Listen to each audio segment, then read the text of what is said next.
Welcome everybody. It's doing Masters of the Universe this week. Got Kobra Khan, Kobra with a K. His gimmick was his body's a reservoir. You could fill it with water, and he could spit venom, venom onto his enemies. No power punch action with him because like I said, he has the reservoir. His hips seem to be in pretty good shape. He'll stand up on his own. So that's good. Both arms. And looking at the pictures online, he's got one of Zodak's weapons. Details about scales and whatnot, and he is still functional.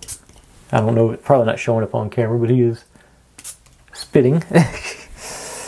Let's see if I can find something. It's a real fine mist, so it's not.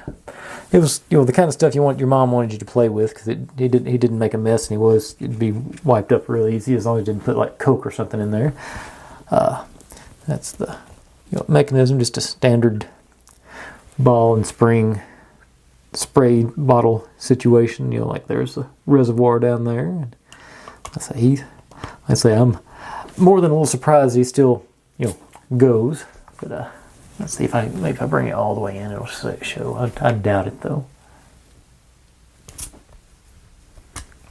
I just don't have anything to say. It showed a little bit there, I think. Well, that's just me spilling.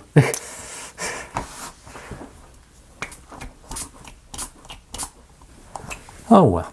But you have to take my word for it. He is spitting. I say he was one of the bad guys.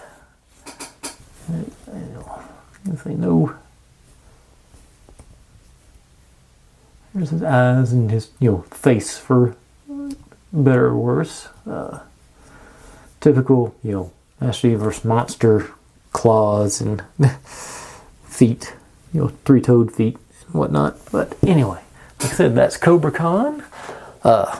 Thanks for watching. If you're digging what I'm doing, make sure and subscribe. Plenty more to go where this came from, and I'll see you next time.